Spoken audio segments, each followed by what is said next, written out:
आज के इस वीडियो में हम 4 तरह के वाक्यों को इंग्लिश में बनाना सीखेंगे, जिसमें पहला वाक्य है अकल से काम लेना, दूसरा वाक्य है ये करना कोई बच्चों का खेल नहीं है, तीसरा वाक्य है कुल मिलाकर और चौथा है एक बात तो पक्की है।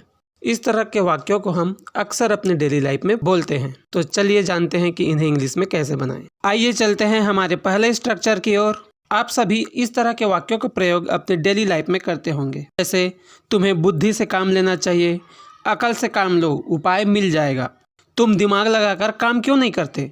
इस तरह के वाक्यों को बनाने के लिए यूज योर ब्रेन का प्रयोग करते हैं। आइए इसे एग्जाम्पल से समझें। अकल से काम लो, उपाय मिल जाएगा। Use your brain, you will get the solution. हमें हमेशा अकल से काम लेना चाहिए। We should always use our brains. तुम्हें बुद्धि से काम लेना चाहिए। You should use your brain. बुद्धि से काम लो, यूज योर ब्रेन। तुम अपने बुद्धि से काम क्यों नहीं लेते। Why don't you use your brain. वो हमेशा बुद्धि से काम लेता है। ही ऑलवेज यूजेस हिज ब्रेन। आज का हमारा दूसरा वाक्य है ये कोई बच्चों का खेल नहीं है। ऐसे वाक्यों को इंग्लिश में बोलने के लिए नॉट ए चाइल्ड्स प्ले का प्रयोग करते हैं। पैसा कमाना बच्चों का खेल नहीं है। Earning money is not a child's play. राजनीति कोई बच्चों का खेल नहीं है। Politics is not a child's play. शादी कोई बच्चों का खेल नहीं है। Marriage is not a child's play.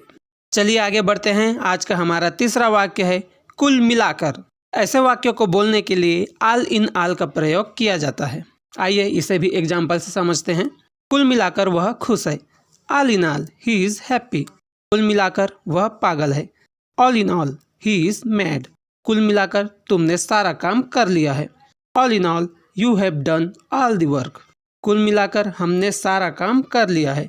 All in all we have done all the work. अब आगे बढ़ते हैं आज के हमारे अंतिम और चौथे सेंटेंस स्ट्रक्चर की ओर, जो है एक बात तो पक्की है। ऐसे वाक्यों को इंग्लिश में बोलने के लिए वन थिंग इज श्योर का प्रयोग किया जाता है। आइए इसे भी एग्जाम्पल से समझते हैं। एक बात तो पक्की है, वह रोज शराब पीता है। One thing is sure, he drinks every day. एक बात तो पक्की है, वह पढ़ रहा होगा। One thing is sure, he will be studying. एक बात तो पक्की है, अब वो तुम्हारी ओर कभी नहीं देखेगा। One thing is sure, he will never see toward you. एक बात तो पक्की है, वह बहुत खुश हुआ होगा। One thing is sure, he must have been very happy. अगर आपको आज का ये वीडियो अच्छा लगा तो प्लीज़ इस वीडियो को लाइक करें। चैनल को सब्सक्राइब नहीं किया तो सब्सक्राइब करें।